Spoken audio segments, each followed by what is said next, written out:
और उधर एटीएम लूट के मामले में प्रत्यक्षदर्शियों का आरोप है कि सैप के जवान लूट के दौरान वहां मौजूद थे, लेकिन उन्होंने कोई एक्शन नहीं लिया। कहने के बाद वो दलील देते रहे कि उनके बच्चे हैं और वो गोली खाने नहीं जाएंगे। उन्होंने आरोप लगाया है कि सैप के जवानों ने उन्हें धमकी भी दी। प्रत्यक्षदर्शियों की सुनेंगे तो आप भी चौंक जाएंगे कि सैप के जवान कैसे काम करते हैं।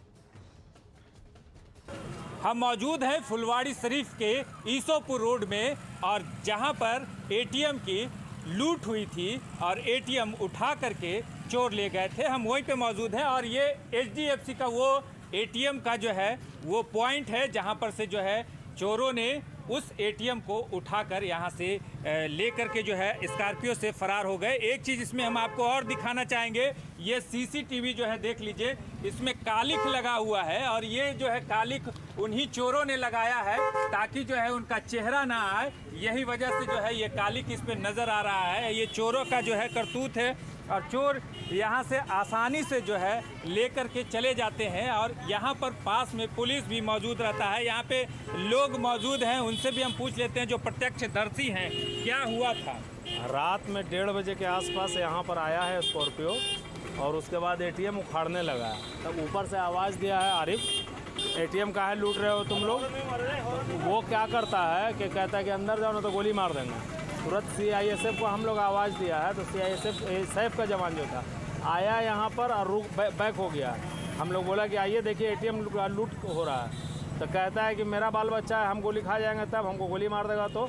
और वो लोग वापस बैक हो गया है। तब तक तो ये लोग एटीएम उखाड़ चुका था, लेकर के भाग गया है और गया थाना की तरफ। तुरंत थाना को कॉल किया गया है तो 10 मिनट के अंदर में थाना प्रभारी, उसके बाद क्विक मोबाइल, जिप्सी सब चलाया।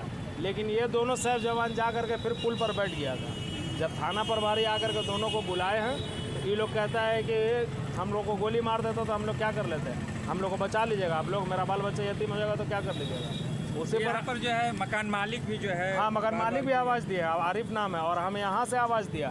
तो जब सीआईएसएफ को, सैफ के जवान को हम बोला है कि तुम ये क्या कर रहा है, जो वो गोली नहीं चला सकता था, तो कहता है हमको कि तुम बोलेगा चलाएं गोली दिखाए हमको बोलता है थाना प्रभारी के सामने। क्या नाम हुआ? मेरा नाम हुआ डॉक्टर सरफराज। तो आप देख सकते हैं जो लोकल लोग हैं, जो प्रत्यक्षदर्शी हैं, वो जिस तरह से बोल रहे हैं उससे जो है सरासर गलती जो है उन 2 सिपाहियों का है जो सैफ के जवान हैं, उन्हीं का है। कि आपको क्या लगता है कि कैसे जो है लूट हुआ, बचाया जा सकता था? नहीं, दम बचाया जा सकता था, इसलिए कि रात भर ये रोड चालू है, इसलिए कि यहाँ मेला लगा हुआ है 3 दिन से, और जिसमें लूट होने का कोई प्रश्न नहीं पैदा। ये सरासर सारा खेल आपके सैफ का जवान का है, इसलिए कि सैफ का जवान यहाँ जब से आया है ड्यूटी ठीक से करता नहीं है, बैठ के मोबाइल देखता रहता है यहाँ मोड़ पे। अब कल का कहानी है कि इन लोग बाबा सूद के पास था, हम लोग तो रात में ऐसे ही टहल रहे थे यहाँ पर, इसलिए कि मेरा घर बगल में पड़ता है। लेकिन इन लोग आने के बाद भी जो है वहाँ से बैक हो गया है। उन लोग चाहता तो हवाई फायरिंग भी कर सकता था, नहीं होता तो सामने भी फायर कर सकता था। गाड़ी पर फायर करते हो, मानते कि आदमी नहीं लगता, उस गाड़ी पर फायर करते हो ताकि गाड़ी छोड़ के भागता, हल्ला करते हो, कुछ नहीं किया। सारा दोस्त सारा खेला अब तो सैफ का जवान का है। क्या नाम हुआ? मेरा नाम फिदा हुसैन हुआ। तो यहाँ के लोकल जो स्थानीय लोग हैं, जो प्रत्यक्षदर्शी हैं, उसके मुताबिक वो सैफ का जवान अगर थोड़ी सी भी कार्रवाई करता, अपना हवाई फायरिंग करता, तो ये एटीएम बच सकता था, लेकिन नहीं बच सका और थाना के गेट से ही वो एटीएम लेकर के आराम से फरार हो गया। स्कॉर्पियो पर लेकर के जा रहा था, जिसका सीसीटीवी फुटेज भी आया है। पुलिस हालांकि 10 मिनट के बाद पहुंची और तब से लगातार लगी हुई है अपराधियों के पीछे, लेकिन अपराधी अभी पकड़ से दूर है। ऐसे में सबसे पहले पुलिस के लिए ये बड़ा चैलेंज है कि उन अपराधियों को पकड़ ले और वो एटीएम बरामद कर ले। लगभग 20 लाख रुपए एटीएम के अंदर कल ही रखे गए थे और 20 लाख रुपए मौजूद थे। दानापुर के फुलवाड़ी से न्यूज़ 18 के लिए अमरजीत शर्मा। और अगली खबर सहरसा से है, जहां एक सनकी पति ने अपनी पत्नी और बच्चे पर एसिड अटैक कर दिया, जिसमें पत्नी ममता देवी सहित 3 बच्चे बुरी तरह से झुलस गए। ये वारदात सदर थाना क्षेत्र के अन्नपूर्णा मंदिर के समीप की है। घटना के बाद परिजनों ने आनन फानन में सभी घायलों को इलाज के लिए सदर अस्पताल में भर्ती कराया है, जहां उनका इलाज चल रहा है। घटना के संबंध में परिजन की माने तो देर रात पति पत्नी के बीच विवाद हुआ था और इसी दौरान पति रवि पोद्दार ने अपनी पत्नी ममता देवी और अपने मासूम 3 बच्चों पर एसिड से अटैक कर घायल कर दिया। घटना को अंजाम देकर आरोपी पति मौके से फरार हो गया है। वहीं घटना की सूचना मिलते ही पुलिस मौके पर पहुंची। फिलहाल पीड़िता का बयान लेकर पुलिस आगे की कार्रवाई में जुट गई है। डाल लिया।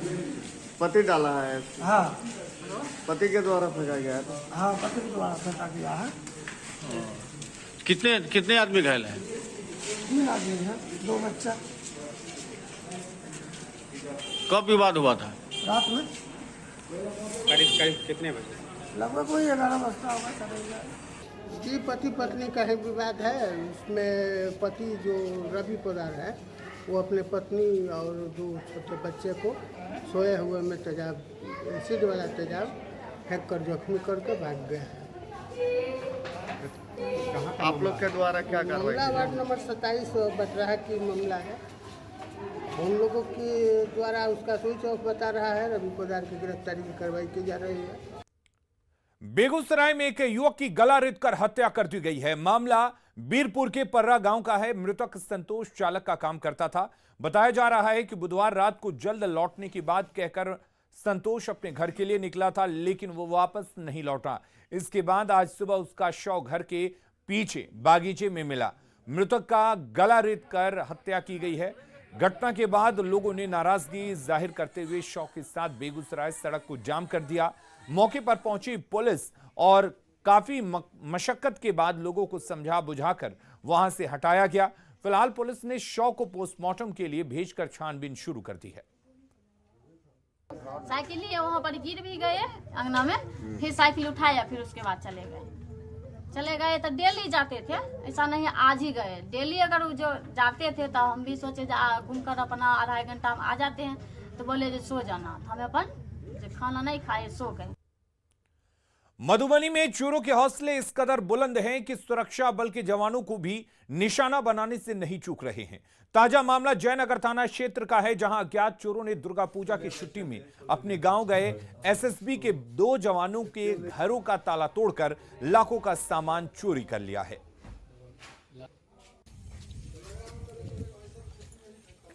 रूम सब बंद था, ताला वाला सब में लगा हुआ था। मेन गेट में भी ताला लगा हुआ था, हर कमरा में ताला लगा हुआ था, हर बैग हर बक्सा लॉक था।